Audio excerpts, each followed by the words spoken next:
مسجد زرار تعمیر و شہادت۔ بسم اللہ الرحمن الرحیم۔ السلام علیکم رحمۃ اللہ وبرکاتہ۔ یقیناً تمام تعریفیں اللہ کے لیے ہیں، ہم اسی کی تعریف بیان کرتے ہیں، اسی سے مدد کے طلبگار ہیں۔ میں گواہی دیتا ہوں کہ اللہ کے سوا کوئی بھی معبود برحق نہیں۔ ناظرین، ہم سب جانتے ہیں کہ مسجد اللہ پاک کا گھر ہے اور زمین پر موجود جگہوں میں سے مسجد اللہ تعالیٰ کی پسندیدہ جگہ ہے، کیونکہ یہ پاکیزہ جگہ ہے اور وہاں ہر وقت اللہ پاک کا ذکر کیا جاتا ہے۔ لیکن تاریخ میں ایک ایسی مسجد کا بھی ذکر ملتا ہے جسے نبی کریم صلی اللہ علیہ وسلم نے نہ صرف گرانے کا بلکہ جلانے کا حکم دیا تھا، اور اسے مسجد زرار کے نام سے جانا جاتا ہے۔ یہی مسجد ہماری آج کی اس ویڈیو کا موضوع ہے۔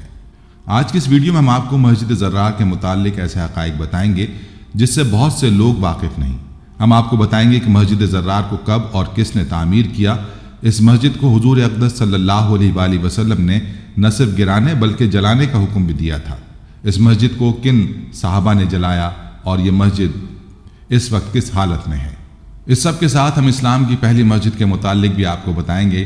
ان تمام باتوں کے بارے میں جاننے کے لیے ویڈیو کو اسکپ کیے بغیر آخر تک ضرور دیکھیے گا، اور اگر آپ ہمارے چینل پر نئے ہیں تو سب سے پہلے ہمارے چینل کو سبسکرائب کر لیں۔ ناظرین، نبی اکرم صلی اللہ علیہ وآلہ وسلم جب مکہ سے ہجرت کر کے مدینہ تشریف لائے تو یہاں پر مسجد قباء موجود تھی، جو صحابہ نے ہجرت سے پہلے تعمیر کی تھی۔ آپ صلی اللہ علیہ وآلہ وسلم نے مدینہ آمد کے بعد سب سے پہلا کام یہ کیا کہ مسجد نبوی کی تعمیر کے لیے جگہ حاصل کی، اور پھر صحابہ کرام کے ساتھ مل کر اس کی تعمیر کا اہتمام فرمایا۔ یہ دونوں مساجد مدینہ کی ابتدائی مساجد میں سے ہیں۔ ان کے بعد بھی کئی اور جگہوں پر مساجد تعمیر کی گئیں، جو مساجد مخلص صحابہ کرام نے اللہ کی عبادت کے لیے تعمیر کی، وہ تقوی اور نیکی کے مراکز تھے۔ مدینہ کے منافقین نے مدینہ منورہ کے اندر اسلام کو نقصان پہنچانے کے لیے کئی تخریبی اڈے قائم کر رکھے تھے۔ ان میں سے بعض مراکز نفاق تو ان منافقین کے گھروں میں تھے جن کو نبی اکرم صلی اللہ علیہ وآلہ وسلم نے مختلف اوقات میں منہدم کروایا، اور ایک خطرناک اڈا مسجد زرار کے نام سے معروف ہوا۔ سیرت ابن حشام میں ایک یہودی سولیم کے گھر کا تذکرہ ملتا ہے۔ یہاں پر منافقین جمع ہوتے اور اسلام کے خلاف سازشوں کے تانے بانے بنتے۔ حضور اکرم صلی اللہ علیہ وآلہ وسلم کو اطلاع ملی کہ غزوہ تبوک سے لوگوں کو بددل کرنے کے لیے سولیم یہودی کے گھر منافقین نے ڈیرہ جما رکھا ہے۔ اس یہودی کو مدینہ کے تینوں یہودی قبائل کی جلا وطنی اور قتل کے بعد اسلامی ریاست کی طرف سے امان دی گئی تھی۔ جب حضور صلی اللہ علیہ وسلم کو پوری معلومات مل گئیں تو آپ صلی اللہ علیہ وآلہ وسلم نے حضرت طلحہ رضی اللہ عنہ بن عبید اللہ کو اس گھر کو جلانے کا حکم کیا۔ ان کے ساتھ حضرت ضحاک بن خلیفہ رضی اللہ عنہ اور حضرت ابن ابی رق رضی اللہ عنہ کو بھی بھیجا۔ حضرت ضحاک رضی اللہ عنہ اس مکان کی چھت پر چڑھ گئے اور دیگر صحابہ نے نیچے سے اس گھر کو آگ لگا دی۔ حضرت ضحاک رضی اللہ عنہ کی ایک ٹانگ بھی اس مہم کے دوران زخمی ہو گئی تھی۔ تمام اسلام دشمن اس موقع پر مکان سے بھاگ گئے۔ حضور صلی اللہ علیہ وآلہ وسلم نے ان میں سے کسی کو گرفتار کرنے کا حکم نہیں دیا تھا، لیکن محض اس گھر کو جلا ڈالنے کی ہدایت فرمائی تھی۔ اب ان لوگوں نے ایک اور پینترا بدلا اور مسجد بنا کر اسے اپنی سازشوں کا اڈا بنانا چاہا۔ اس مسجد کی تعمیر میں عبداللہ بن ابی اور اس کے ساتھیوں کے علاوہ مدینہ کا ایک اسلام دشمن ابو عامر راہب، جو عیسائی ہو چکا تھا اور جس کی حضور صلی اللہ علیہ وآلہ وسلم کی آمد سے قبل مدینہ میں بڑی عزت تھی، وہ بھی شریک تھا۔ اسلام میں اسے ابو عامر راہب کے بجائے اسے ابو عامر فاسق کہا جاتا تھا۔ اس مسجد کی تعمیر کے دوران کسی کو معلوم نہیں تھا کہ یہ عمارت مسجد ہے، یہ منافقین کا مورچہ۔ ناظرین، اس مسجد کی تعمیر کے پیچھے وجہ بتائی جاتی ہے کہ عمرو بن عوف رضی اللہ تعالی عنہ نے مسجد قباء بنائی، اور انہوں نے حضور نبی مکرم صلی اللہ علیہ وآلہ وسلم کی طرف پیغام بھیجا کہ آپ ان کے پاس تشریف لائیں۔ چنانچہ آپ صلی اللہ علیہ وسلم ان کے پاس تشریف لائے اور اس میں نماز ادا فرمائی۔ پس ان کے بھائیوں بنو غنم بن عوف نے ان کے ساتھ حسد کیا اور یہ کہا کہ ہم بھی مسجد بنائیں۔ ابو عامر نے مدینہ منورہ کے منافقین کو خط لکھا کہ میں یہ شام میں کوشش کر رہا ہوں کہ روم کا بادشاہ مدینہ منورہ پر چڑھائی کر کے مسلمانوں کو ختم کر ڈالے، لیکن اس کام کے لیے ضروری ہے کہ تم لوگ اپنا ایک محاذ ایسا بناؤ کہ جب روم کا بادشاہ حملہ کرے تو تم اندر سے اس کی مدد کر سکو۔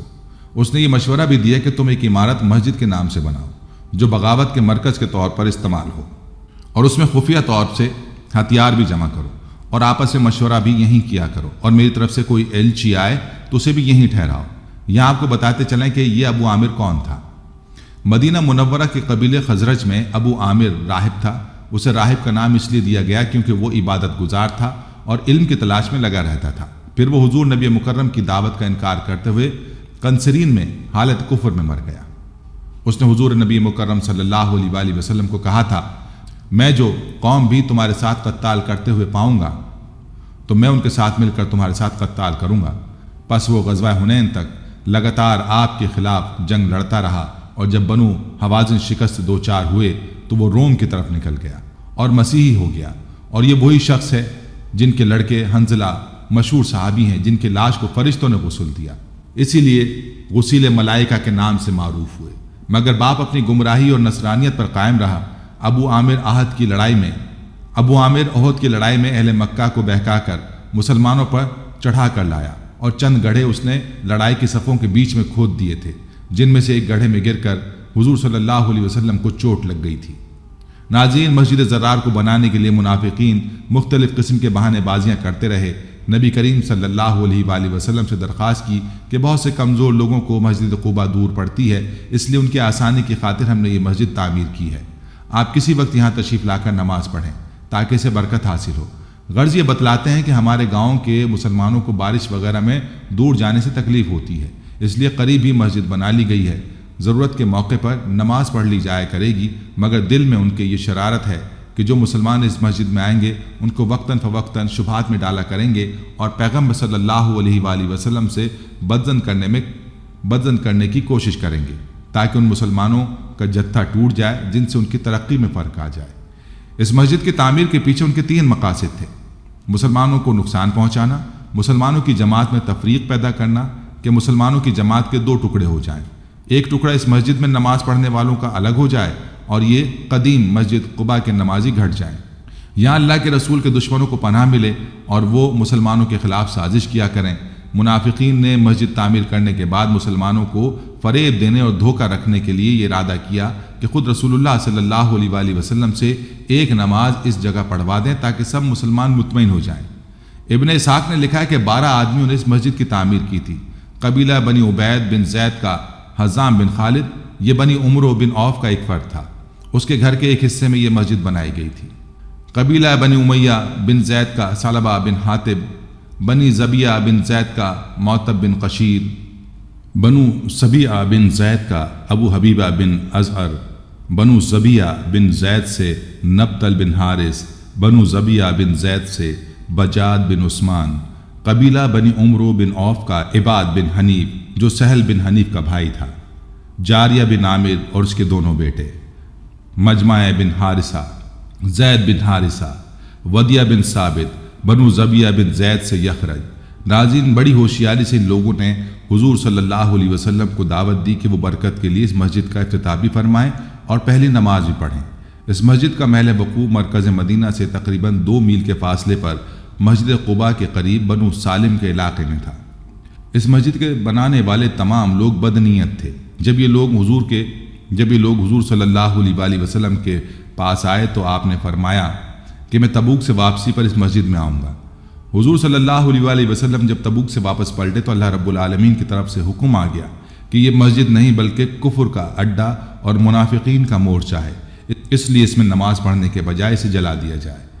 آپ صلی اللہ علیہ وآلہ وسلم تبوک سے واپس ہو کر مدینہ کے قریب زوان پہنچے تو جبریل امین علیہ السلام سورہ توبہ کی یہ آیت لے کر نازل ہوئے، جن میں آپ کو منافقین کے ناپاک اغراض پر مطلع کر دیا گیا اور آپ کو وہاں نماز پڑھنے بلکہ کھڑے ہونے کی بھی ممانعت کر دی گئی، اور بتلا دیا گیا کہ اس مسجد کی اصل غرض زرار ہے، یعنی مسلمانوں کو ضرر پہنچانا ہے۔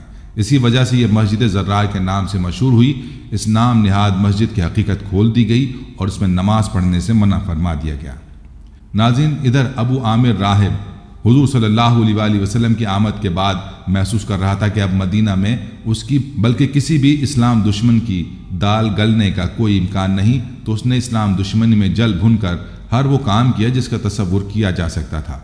اس اسلام دشمنی نے کئی روپ دھارے: عیسائیت، بت پرستی، پھر جھوٹ موٹ کا اسلام کا دعویٰ اور منافقت۔ یہ انتہائی بد کردار دشمن اسلام تھا۔ سراپا شر اور گناہ۔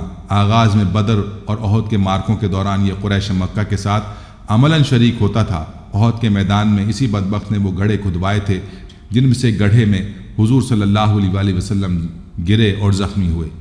کافروں کی طرف سے جب یہ مسلمانوں کے مقابلے پر مبارزت کے لیے نکلا تو انصار کی زبان پر بے ساختہ یہ الفاظ آ گئے، اے فاسق دشمن خدا، تیرے اوپر اللہ کبھی اپنے انعامات کا دروازہ نہ کھولے۔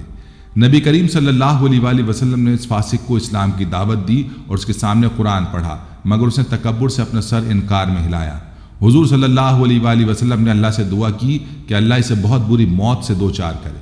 اس کا بہت برا انجام ہوا تھا۔ اس فاسق کی عبداللہ بن ابی کے ساتھ بھی ساز باز تھی۔ یہ مکے جا کر قریش کو بھی حضور صلی اللہ علیہ وآلہ وسلم اور مدینہ کی اسلامی ریاست کے خلاف اشتعال دلاتا رہتا تھا۔ ایک مرتبہ منافقین نے اس سے کہا کہ وہ مسجد قباء میں آئے اور اسلام میں داخل ہونے والے 9 مسلموں کو کسی نہ کسی طرح اسلام سے برگشتہ کر دے۔ یہ بڑا شاطر انسان تھا اور جانتا تھا کہ اخلاص کے ساتھ کلمہ پڑھ لینے والے لوگوں کو اس دین سے برگشتہ کرنا کسی کے بس میں نہیں۔ اس کا اپنا 9 عمر بیٹا شہید غزوہ احد حضرت حنظلہ رضی اللہ عنہ غسیل ملائکہ حضور صلی اللہ علیہ وآلہ وسلم کے سچے جانثاروں میں سے تھا، جس کا ہم اوپر تذکرہ کر چکے ہیں۔ اس کے بعد اسی نے ان کو پٹی پڑھائی کہ تم اپنا اڈا تعمیر کرو، جسے مسجد کا نام دو تو اس میں تمہارے ساتھ ہر طرح کا تعاون کروں گا۔ چنانچہ ان لوگوں نے اس مقصد کو پورا کرنے کے لیے ایک جگہ منتخب کی۔ جن دنوں نبی اکرم صلی اللہ علیہ وآلہ وسلم تبوک کے سفر پر تھے، انہی دنوں منافقین نے حضور صلی اللہ علیہ وآلہ وسلم کے پیچھے اس مسجد کی تعمیر کی، جسے بہت مضبوط بنیادوں اور دیواروں پر اٹھایا گیا تھا۔ ظاہری مضبوطی اور شان و شوکت کے باوجود عملاً یہ کہ نہایت بودی اور کھوکھلی عمارت تھی۔ جب حضور صلی اللہ علیہ وآلہ وسلم سے گزارش کی گئی کہ وہ اس مسجد میں تشریف لائیں تو قریب تھا کہ آپ ان کی درخواست پر مسجد زرار میں تشریف لے جاتے۔ اسی دوران اللہ رب العالمین کی طرف سے قرآن مجید میں کفر کے اس اڈے کا بھانڈا پھوڑ دیا گیا۔ مسجد زرار کے متعلق اللہ نے سورہ توبہ کی آیت نمبر 108 میں ارشاد فرمایا، اے نبی تم ہرگز اس عمارت میں کھڑے نہ ہونا جو مسجد اول روز سے تقوی پر قائم کی گئی تھی، وہی اس کے لیے زیادہ موضوع ہے کہ تم اس میں عبادت کے لیے کھڑے ہو۔ اس میں ایسے لوگ ہیں جو پاک رہنا پسند کرتے ہیں اور اللہ کو پاکیزگی اختیار کرنے والے ہی پسند ہیں۔ اسی طرح سورہ توبہ کی آیت نمبر 109 اور 110 میں ہے کہ ان میں سے ایسے بھی ہیں جنہوں نے اس غرض سے مسجد بنوائی کہ ضرر پہنچائیں اور کفر کریں اور مومنوں میں تفرقہ ڈالیں، اور جو لوگ خدا اور اس کے رسول سے پہلے جنگ کر چکے ہیں ان کے لیے گھات کی جگہ بنائیں اور قسمیں کھائیں گے کہ ہمارا مقصد تو صرف بھلائی تھی، مگر خدا گواہی دیتا ہے کہ یہ جھوٹے ہیں۔ تم اس مسجد میں کبھی جا کر کھڑے بھی مت ہونا۔ البتہ وہ مسجد جس کی بنیاد پہلے دن سے تقوی پر رکھی گئی تھی اس قابل ہے اس میں جایا اور نماز پڑھایا کرو۔ اس میں ایسے لوگ ہیں جو پاک رہنے کو پسند کرتے ہیں اور خدا پاک رہنے والوں کو ہی پسند کرتا ہے۔ بھلا جس شخص نے اپنی عمارت کی بنیاد خدا کے خوف اور اس کی رضامندی پر رکھی وہ اچھا ہے، یا وہ جس نے اپنی عمارت کی بنیاد گر جانے والی کھائی کے کنارے پر رکھی کہ وہ اس کو دوزخ کی آگ میں لے گری، اور خدا ظالموں کو ہدایت نہیں دیتا۔ یہ عمارت جو انہوں نے بنائی ہے ہمیشہ ان کے دلوں میں موجب خلجان رہے گی اور ان کو مرتد رکھے گی، مگر یہ کہ ان کے دل پاش پاش ہو جائیں گے، اور خدا جاننے والا اور حکمت والا ہے۔ نبی کریم صلی اللہ علیہ وآلہ وسلم نے آیات کے نزول کے بعد اپنے معتمد علیہ الصحابہ حضرت عاصم بن عدی رضی اللہ عنہ اور حضرت مالک بن دخشم رضی اللہ عنہ کو حکم دیا کہ ظالموں کے اڈے کو جا کر گرا دو اور پھر اسے جلا دو۔ حضرت مالک رضی اللہ عنہ کا تعلق بنو سالم سے تھا، انہی کے محلے میں یہ مسجد بنائی گئی تھی۔ انہوں نے حضرت عاصم سے کہا کہ آپ ذرا رکیں، میں اپنے گھر جا کر آگ کا انتظام کر کے آتا ہوں۔ حضرت مالک رضی اللہ عنہ اپنے گھر گئے اور کھجور کی ایک شاخ کو آگ لگا کر لے آئے۔ اس کے بعد دونوں صحابہ جلدی سے اس مورچے پر پہنچے۔ یہ مغرب اور عشاء کے درمیان کا وقت تھا۔ منافقین نے مجمع بن جاریہ کو اپنا امام بنا رکھا تھا، جو ایک صالح نوجوان تھا۔ اسے منافقین کے خفیہ ارادوں کا علم نہیں تھا۔ دراصل اس کا باپ جاریہ بن عامر منافقین کے سرغنوں میں سے تھا کہ مطابق اسد الغابہ کے مطابق یہ نوجوان بعد کے اعتبار میں بہت اہم ذمہ داریاں نبھاتے رہے۔ خلافت فاروقی میں حضرت عمر رضی اللہ عنہ نے بھی انہیں اپنی قوم کی امامت کی ذمہ داری سونپی تھی۔ جب دونوں صحابہ مسجد میں پہنچے تو منافقین کے ہاتھ پاؤں پھول گئے۔ وہ سب ان صحابہ کے ارادوں کو بھاپتے ہوئے بھاگ گئے۔ جبکہ حضرت مجمع رضی اللہ عنہ کو حقیقت حال کا پتہ چلا تو حیرانی بھی ہوئی، اور انہوں نے ان دونوں صحابہ کے ساتھ تعاون بھی کیا۔ منافقین میں سے ایک شخص زید بن جاریہ مسجد زرار کے اندر بیٹھا رہا۔ جب اس عمارت کو اٹھا دینے کے بعد آگ لگا دی گئی تو اس کے سرین جل گئے، اور اس موقع پر وہ چیختا ہوا وہاں سے بھاگا۔ جب نبی اکرم صلی اللہ علیہ وآلہ وسلم کو اطلاع دی گئی کہ کفر کا مورچہ مکمل طور پر منہدم کر دیا گیا ہے، تو آپ صلی اللہ علیہ وآلہ وسلم نے فرمایا، اس کے پہلو میں جو 2 گھر ہیں وہ بھی اسلام دشمنی کے گھر ہیں۔ ان میں سے ایک گھر تو ودیع بن ثابت منافق کا گھر تھا، اور دوسرا ابو عامر فاسق کا۔ چنانچہ یہ گھر بھی جلا دیے گئے۔ مسجد زرار کی جگہ خالی پڑی تھی۔ رسول اللہ صلی اللہ علیہ وآلہ وسلم نے عاصم ابن عدی کو اس کی اجازت دی کہ وہ اس جگہ میں اپنا گھر بنا لیں۔ انہوں نے عرض کیا، یا رسول اللہ صلی اللہ علیہ وآلہ وسلم، جس جگہ کے متعلق قرآن کریم کی یہ آیت نازل ہو چکی ہے، میں تو اس منحوس جگہ میں گھر بنانا پسند نہیں کرتا۔ البتہ ثابت بن اکرم ضرورت مند ہیں، ان کے پاس کوئی گھر نہیں، ان کو اجازت دے دیجئے، وہ یہاں مکان بنا لے۔ ان کے مشورے کے مطابق آپ نے یہ جگہ ثابت بن ارقم کو دے دی، مگر ہوا یہ کہ جب یہ ثابت اس مکان میں مقیم ہوئے تو ان کے کوئی بچہ نہیں ہوا یا زندہ نہیں رہا۔ اہل تاریخ نے لکھا کہ انسان تو کیا، اس جگہ میں کوئی مرغی بھی انڈے بچے دینے کے قابل نہیں رہی، کوئی کبوتر اور جانور بھی اس میں پھلا پھولا نہیں۔ چنانچہ اس کے بعد یہ جگہ آج تک مسجد قباء کے کچھ فاصلے پر ویران پڑی ہے۔ وہ فرمایا کرتے تھے کہ اس گھر میں میرے ہاں کوئی بچہ پیدا نہیں ہوا، حتیٰ کہ میری مرغیاں بھی یہاں انڈے نہیں دیتی تھیں۔ یہ جگہ اتنی منحوس اور برکت سے آ رہی تھی کہ بعد میں بھی اس ویران جگہ پر کسی کبوتر اور پرندے نے بھی اپنا مسکن نہیں بنایا۔ ناظرین، اس سے معلوم ہوا کہ مسجد کے نام پر بھی مسلمانوں کو نقصان پہنچایا جا سکتا اور اللہ عز و جل اور رسول اللہ صلی اللہ علیہ وآلہ وسلم سے دشمنی کی جا سکتی ہے۔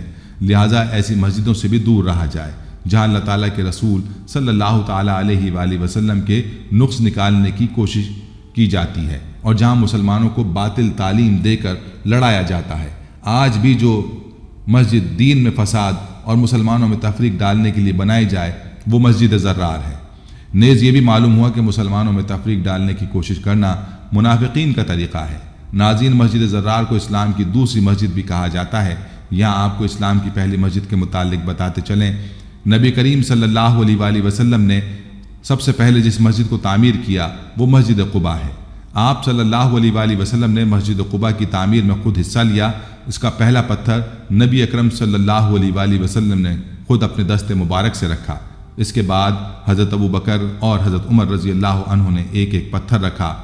قباء وہ قابل دید تاریخی مقام ہے جس میں محبوب آقا نے مکہ مکرمہ سے ہجرت کر کے مدینہ منورہ میں داخل ہونے سے قبل آرام کیا تھا۔ قباء وہ تاریخی مقام ہے جہاں اسلامی تاریخ کی پہلی باقاعدہ مسجد تعمیر ہوئی تھی۔ آج قباء کے تعارف کرایا جائے گا۔ لاکھوں مسلمان دنیا کے گوشے گوشے سے ہر سال ارض مقدس پر آتے ہیں۔ آنے والے وہ بھی ہیں جو ملازمت کے ارادے سے آتے ہیں۔ آنے والوں میں عمرہ و زیارات اور حج ویزے والے بھی ہوتے ہیں۔ یہ حضرات مدینہ منورہ پہنچتے ہیں تو مسجد قباء کی زیارت بھی کرتے ہیں۔ وہاں پہنچ کر محبوب آقا اور صحابہ کرام رضی اللہ عنہم کی قربانیوں اور اسلام کی بقا و اشاعت کے لیے ان کی مساعی جمیلہ کی یاد تازہ کر کے اپنے ایمان کو تازگی بخشتے ہیں۔ قباء میں ہوتے ہیں تو تاریخی صفات کی برگردانی کرتے سوچتے ہیں کہ کس طرح صحابہ کرام رضی اللہ عنہم اسلام کے اشاعت کی خاطر محبوب آقا کے لیے سینہ سفر ہو گئے تھے اور کیسی کیسی قربانیاں دے کر دین حق کا بول بالا کیا تھا۔ قباء مدینہ منورہ سے ایک فاصلے پر بستی ہے جہاں انصار کے خاندان آباد تھے۔ یہی وہ مقام ہے جہاں آقائے نامدار کی سواری پہنچنے پر مدینہ منورہ کے انصار استقبال کے لیے نکل کھڑے ہوئے تھے، جہاں اسلامی تاریخ کی پہلی مسجد تعمیر ہوئی جس کی شہادت قرآن پاک نے دی ہے۔ مسجد قباء مدینہ منورہ کے جنوب میں واقع ہے۔ یہ مسجد نبوی شریف سے 5 کلومیٹر کے فاصلے پر ہے۔ اس میں ایک کنواں ہے جو ابو ایوب انصاری کے نام سے مشہور ہے۔ قباء محلے میں ہونے کی وجہ سے مسجد کا نام بھی قباء رکھا گیا۔ شروع میں مسلمان بیت المقدس کی طرف رخ کر کے نماز ادا کیا کرتے تھے۔ قبلہ تبدیل ہوا تو سب خانہ کعبہ کی طرف رخ کر کے نماز ادا کرنے لگے۔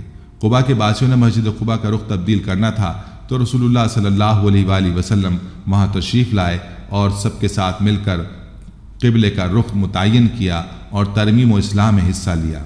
جب انصار کو پتہ چلا کہ رسول اکرم مکہ مکرمہ سے ہجرت کر چکے ہیں اور مدینہ منورہ پہنچنے والے ہیں تو انصار روزانہ صبح و سویرے مدینہ منورہ سے محبوب آقا کے استقبال کے لیے قباء آ جاتے۔